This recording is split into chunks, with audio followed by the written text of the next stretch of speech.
Welcome back, ladies and gentlemen, to another episode of Run Amok. I am your host, Javen Takar, and it is the 3.0 and final NFL 2024 mock draft of the season. Wow, it's already draft time. By the time you're watching this, it should be just before draft day on Thursday. I'm recording this on a Tuesday. Hopefully we get it out by Wednesday.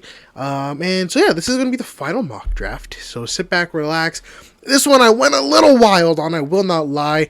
There's not as many trades as I think last time. Last time I went real crazy on trades. But this time around, nothing too crazy. There's a couple of surprises, a lot of trade downs by a lot of teams. So yeah, it's gonna be fun though. I think I think it's a realistic. Maybe there's some picks that are a little bit less realistic, but hey, at the end of the day, nobody is perfect on these mock drafts.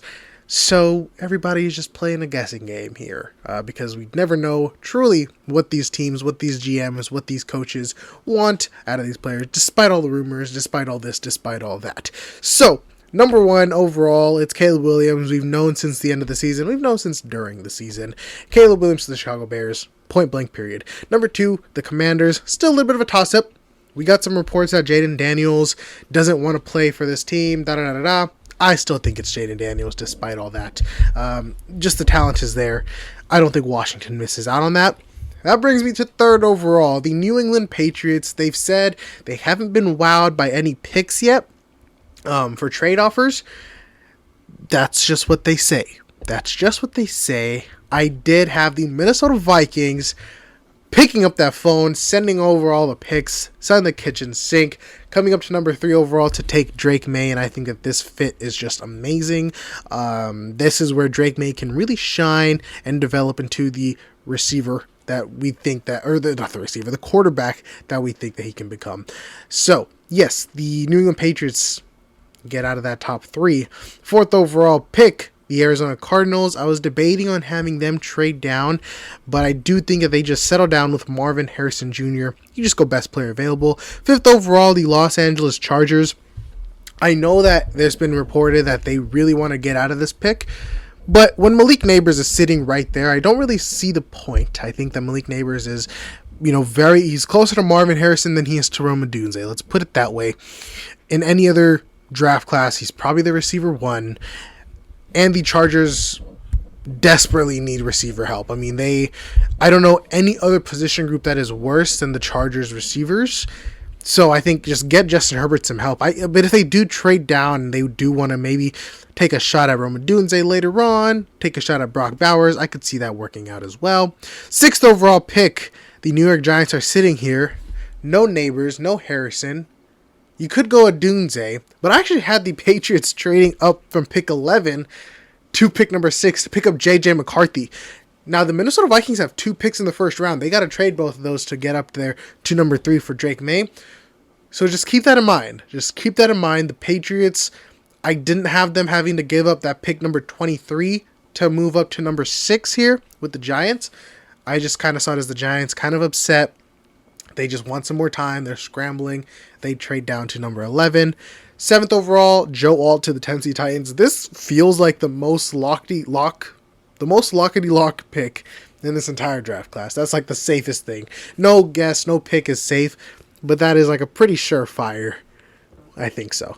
8th overall, the Atlanta Falcons. They can go many directions here. This could also be another trade down candidate or for teams to trade up. I had them going Dallas Turner, the edge out of Alabama. I'm a big fan of him. I think I'm a bigger fan than most people, but I think that, he has a lot of talent, and Atlanta desperately needs some help, especially on the defensive side of the ball. You went out, you spent a big bag on Kirk Cousins, you got all these receivers, you got all these running backs. Help that defense a little bit. This team can't go very far without that defense. So I've got that going there, and I think that'll work out really well.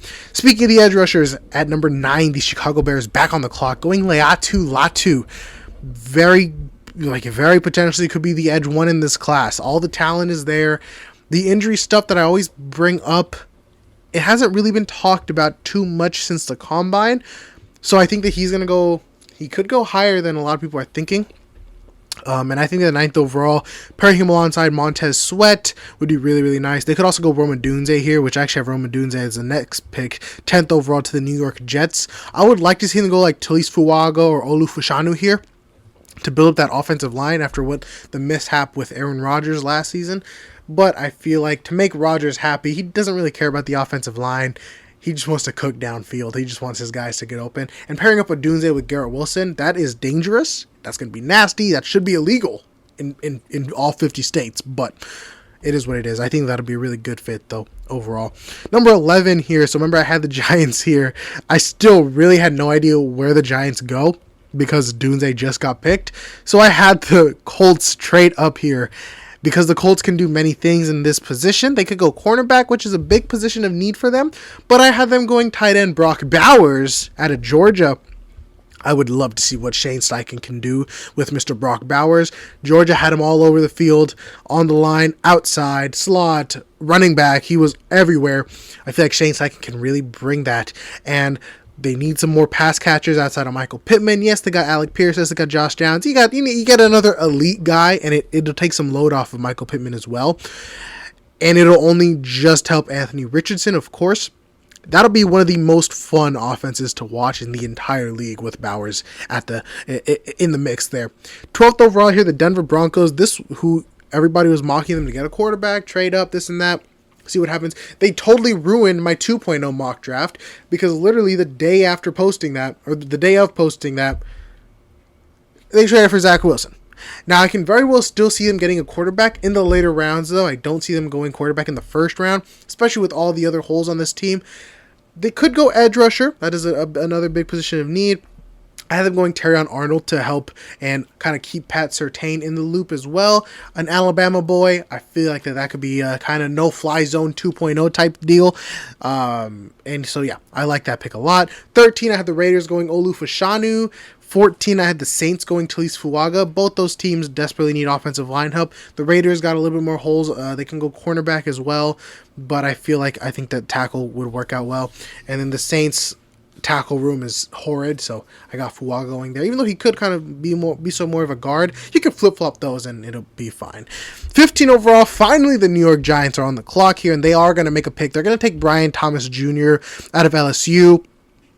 Desperately need a receiver, so maybe they do, but again, at 5 or at 6, are they going to take Roma Dunze? That's a little high for him. Trade down to 11. If the Jets don't take a Dunze, bang, you can snag him. But if so, I still think that's a little high for Brian Thomas. So trade back down to 15, take Brian Thomas. I'm a little off and on the fence about Brian Thomas. But regardless, I think that he'll do well in New York because they're so desperate for a receiver. So I'm cool with it. 16, the Seattle Seahawks going Troy Fautanu, probably my favorite offensive line prospect in this entire class. I have talked about him so much. I've mocked him here at 16 to the Seahawks in almost all these mock drafts I've done. I think that it's a great fit. Seattle need O-line help. He is a mean and nasty fella. As much as I love my Niners to trade up to get him, I feel like he's a little out of reach. This is a great fit. 17, the Jacksonville Jaguars going Quinion Mitchell out of Toledo. MAC cornerback's a little bit scary, but the Jaguars absolutely need a cornerback here. They could potentially go A.D. Mitchell as well because they need some receivers, but this is such a deep receiver class versus it is a cornerback class that they can honestly trade up in the second round to snag a solid receiver. But I definitely think that in the AFC especially, you want to get some lockdown cornerbacks. I like this here. 18, I got the Bengals going Johnny Newton. They also need cornerbacks, and yes, there is Cooper DeJean on the board. There is Kool-Aid McKinstry, but none of that matters if you can't get pressure on the quarterback. You just lost DJ Reader. You need to fill in that defensive line. Johnny Newton is a superb talent. I like this a lot. Number 19, the Los Angeles Rams. They're another team that can go corner. A lot of these teams can go cornerback, but there's just so many holes.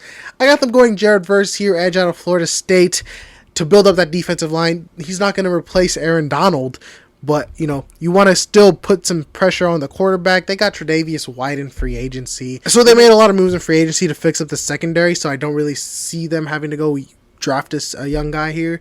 20, I got the Steelers going Jackson Powers Johnson. I've seen a lot of Steelers fans not actually want this pick and want to go receiver instead. I think that Jackson Powers-Johnson maybe is the second or third best offensive lineman in this entire class, period. I'm a big fan of Jackson Powers-Johnson. And I think that with Pittsburgh, who is a team that needs interior offensive line help, just O-line help in general, frankly, even the tackles, I think this is a great fit. You could put him at center if you want. You could put him at guard. You can move him around. So I think that this would be a great fit here, especially for Justin Fields, for Russell Wilson, whichever way you want to go. 21, I got the Miami Dolphins going Byron Murphy. Ooh, this is a nasty, nasty pick. Of course, they lost Christian Wilkins in free agency. Filling that in with Murphy, and it's like nothing ever happened. I dig it. 22, the Eagles. I got them going Cooper DeJean out of Iowa here. I think that Vic Fangio will do a lot of really crafty things with DeJean because he's a guy that's versatile. He can go safety. You can put him in outside corner. You can put him in the slot. You can blitz him off of the corners. It's just, you can do so much with him. He's so athletic. I think that Vic Fangio, like, this could be a really dangerous duo, DeJean with Vic Fangio. 23, hey, the New England Patriots are back on the clock. They just got J.J. McCarthy. You know what else they need? A wide receiver. A.D. Mitchell, who is one of my favorite receivers in this entire class. I think that he has all the skill sets, and he would bring some fireworks to the New England Patriots, man. I mean, this would be electric. And if I'm a Patriots fan, I'm really happy with this draft class. McCarthy, okay, yeah, you missed out on the top 3 quarterbacks, and there's a significant fall off from whether Daniels, May, whoever you have at 3 to McCarthy, but at least you still got a quarterback better than whatever. I don't even know who they have right now. Jacoby Brissett. Plus, you got a solidified potential receiver 1. I really like this class, how it's going for the Patriots. 24, I got the Cowboys going J.C. Latham. They need a guy. They need some offensive line help. In this later half, it's pretty much a bunch of trenches. Just building in the trenches. 25, the Green Bay Packers, I got them going Graham Barton. He's going to go to one of the Kyle Shanahan teams, and he's going to do great things because that's just who he is. Again, another guy who's like Jackson Powers-Johnson. Center, guard, wherever you want to put him. He moves. He's got really flexible hips. I'm a big fan of him. 26, I know I said it in the last. I'm a big fan of a lot of these guys. I mean, I think that this is a very talented pool of players, and it's unfortunate that some of them won't pan out. But of course, I have faith that they all will be very good to solid players. 26, the Tampa Bay Buccaneers. I got them going Chop Robinson here. Maybe best player available.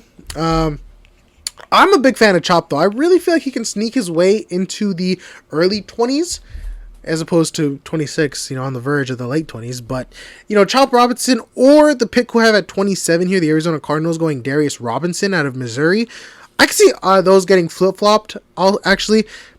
Regardless, maybe, Darius Robinson in Arizona with Jonathan Gannon, who could get crafty with him because he's such a big guy. You can kind of put him on the interior defensive line. So that could be interesting to watch. Chop Robinson in Arizona could work out well, and then Darius Robinson with Tampa Bay could work out as well. There's also Nate Wiggins on the board, who I put at pick number 28 to the Buffalo Bills. Sorry, Bills fans. Receivers are kind of scarce here in this later rounds. Maybe they trade up for one, but after Mitchell gets taken, I just don't really see them. Maybe they go Keon Coleman. Maybe Xavier Worthy. I put Nate Wiggins because who the heck do they have at cornerback? Rasul Douglas? Okay, I guess. They lost Trey White. I think this is a great fit. I think Wiggins is one of the top tier cornerbacks in this class, and 24 is a little low for him, honestly. So I think this is a great value pick, especially for the Buffalo Bills. And if I'm a Bills fan, I can't be too upset with Nate Wiggins. Taking a little sip of the LaCroix. Pastique. Watermelon. 29. This is where it got a little interesting. I have no idea what the Detroit Lions do. Maybe a team in the second round comes and trades up. I just had them going Xavier Legette just because I wanted to include him in the first round. I like Xavier Legette. He's a big, explosive playmaker. Great hands. Kind of can struggle getting off the press coverage, but we're not talking about struggles here. We're talking about pros. I think pairing Legette with Amon-Ra St. Brown, Jameson Williams, that's a really nice receiving core there. That's a really nice receiving core. They could also go with cornerback here, maybe Kool-Aid. I think there's no real good edge rushers on the board, so maybe they do trade down here. I really didn't know what Detroit does, though. So, sue me. 30, I got the Baltimore Ravens going Amarius Mims. I like Mims. Not much tape out on him, though. He struggles to stay in the game. He's got a little injury concern, so very concerned about that. But I think if he can develop into what the potential is, this is going to be nasty. 31, my San Francisco 49ers, shocking the world, going cornerback Kool-Aid McKinstry. I think if he's on the board, he outweighs any other offensive tackle that's available, because you can get a guy, Roger Rosengarten, in the second round, who I think the Niners will be targeting. I think that you get Kool-Aid in the first, you get Roger Rosengarten in the second, and that's an A+ draft in my opinion. So I'm not mad at that. Again, a team that needs secondary help. A lot of these teams are secondary needy. Diamador Lenore, contracts coming up. Charvarius Ward, contracts coming up. All these corners he signed in free agency on 1-year deals. You just get a young guy in the room. He can learn, he can develop. And then at 32, the Kansas City Chiefs. I got them going Kingsley Suamataia only because I had them going Tyler Guyton in literally every other mock draft. I wanted to switch it up a little bit. Kingsley Suamataia is a little bit more of a developmental type of guy, but very, very solid still. I like Kingsley Suamataia, especially going to the Kansas City Chiefs where it's just easy going. And that's going to wrap up the third and final mock draft here at Run Amok. I appreciate you so much for following me and choosing me along your way here through this whole draft process. I'm excited to go over the official draft picks once they come out. Hopefully we'll do that Thursday night. Thursday night and upload it Friday morning. Maybe Thursday night. Maybe we can go same day. We'll see what happens. Check out the description below for all the socials where I'll be keeping up. I'll be going, probably uploading on draft day on the socials as well, on the TikToks and such. And so, yeah, I'll see y'all there. See y'all Friday or Thursday night. Just stay tuned. And, yeah, again, I'm your host, Javen Takar. Make sure you like, subscribe, comment. Let me know what you think. Don't take it too serious, please. If you don't like who I picked for your team, it's nothing personal. Alrighty. I hope y'all have a great day. Peace out.